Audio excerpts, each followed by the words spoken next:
In May 2010, the streets of Kingston, Jamaica became a war zone. Security forces attacked the country's most dangerous gang, the Shower Posse, and its notorious leader, Christopher Dudus Coke. His influence reached from the top of Jamaican politics all the way to the heart of Toronto's drug scene. And it was Canadian police who helped hunt down the Kingston kingpin. John Lancaster traveled to Jamaica to bring us this story. Far from the sun-soaked beaches of Jamaica lies Kingston, the country's financial and political capital. A city that gangs have transformed into one of the world's most violent places. And they have been the key drivers for crimes in Jamaica, murders, shooting, robberies. He was dangerous. His gang was dangerous. Their deadly tactics were cast in the 1970s when the Shower Posse sided with the country's right-wing Jamaican Labour Party. They literally waged bloody street battles for votes for their political masters. By the 1980s, they controlled much of Jamaica's gun and drug trade. Seemingly unstoppable, they set their sights on America, killing 1,400 people there in turf wars. The entire operation was run out of a small Jamaican garrison known as Tivoli Gardens, an area so dangerous to the uninvited, not even the army or police would enter. This is the heart of Tivoli Gardens in West Kingston. It's where Christopher Coke and the Shower Posse ruled with an iron fist, but it's also where it all ended for them.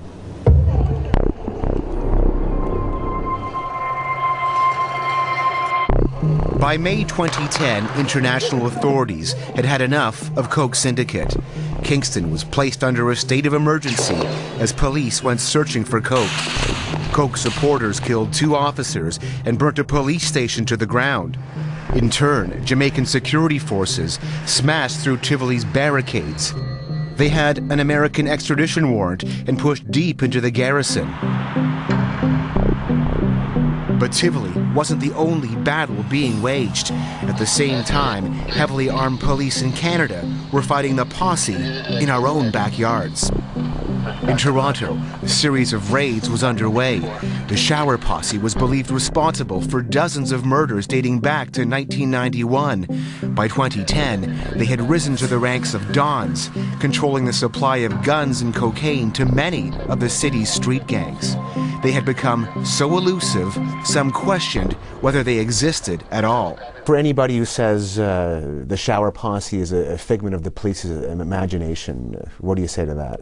It exists. Toronto police detective Doug Backus spent 5 years waiting, watching, and listening to the posse's communications.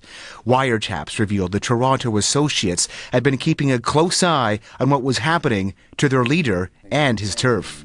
Well, they certainly talked about Christopher Coke's extradition. They talked about Tivoli Gardens, how Tivoli Gardens would be a disaster should they try to extradite Christopher Coke, how the 14 parishes surrounding the area would come together and fight to prevent that. In all, 13 high-ranking Shower Posse associates were collared and dozens of street-level gangsters. Back in Tivoli, what went down was described by residents as a massacre. The army took over this now. The army took over the whole community center. Nobody could but them mash up everything in there and take it over. Wayne Francis is a community leader who showed us the battle scars that remain from the incursion. Heavy caliber gunfire pits many of the buildings. 30 or 40 more heavy artillery rounds. Yes, man. Heavy caliber. 73 people died here, including children and an American visiting his grandmother. And they took her grandson from her, take him back upstairs, kill him, wrap him up in the sheet and dry him downstairs in front of her eyes. She can't recover up to now. So those are some of the wounds, may I tell us, can't heal, can never heal. Down the street in Tivoli's Java block, Marjorie Grant says security forces entered her home and dragged her 2 unarmed sons away. They were shot seconds later. Come and look, I see 17-year-old one laid on there, so die. He's dead? Yeah, he's dead. So was her 20-year-old. Her neighbors saw it too. That's where I lost a brother, but there is a God, and I have my kids and I have to live, but I'm sorry for her. Many more people, some don't even find their dead, I don't know. You used to look like this before. Yeah. Marjorie Hines survived the incursion, but remains disfigured by a bomb that was dropped into Tivoli by security forces. Her husband was shot nearby, and like most of the dead, he was buried in Tivoli's Maypen Cemetery. 20 months later, the graves remain unmarked. Some contain bodies piled on top of bodies. But the intense door-to-door searches failed to locate Coke. It was feared he may have slipped out of Jamaica again. By then, Toronto police wiretaps had picked up intelligence that Coke had entered Canada under an alias. In the months leading up to the incursion, his movements were so closely guarded by the Toronto arm, police could never find him. To this day, the Toronto associates refuse to even acknowledge the posse exists, let alone ties to Coke.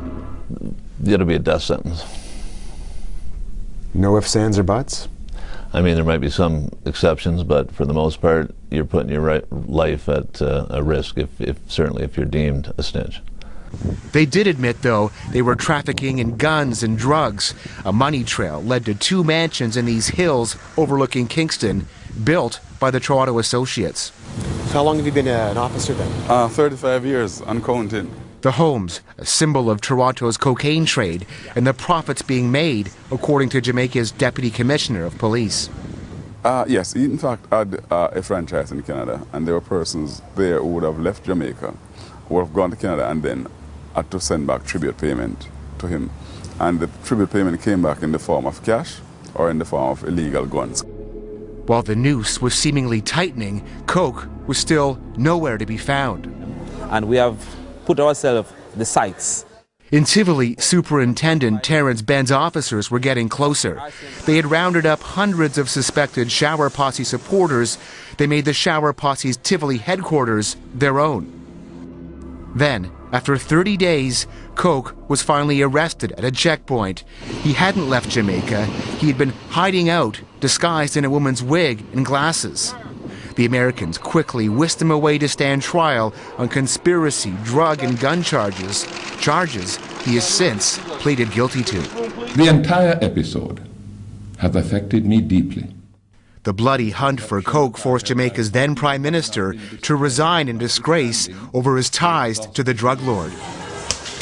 In Tivoli, the man who showered residents with gifts and enemies with bullets is missed to this day, even by those who almost died because of him. I don't know if I was no bad man. I don't know if that. You understand me? Yeah, he's a nice man. Help the kids, help old people, everybody. He's a man for the whole world. It's a worldwide world for man, trust me. That one man's arrest has changed an entire country. Since Coke's capture, Jamaica's murder rate has plummeted 32%. And in Canada, those series of gang raids has put Toronto's murder rate at a 25-year low. And crippled both countries' most feared international gang. If it's alive, it's very dormant. We don't hear any activities that they are integral involved in. For now, anyway, Jamaicans can put some of their darkest days of violence behind them. John Lancaster, CBC News, Kingston, Jamaica.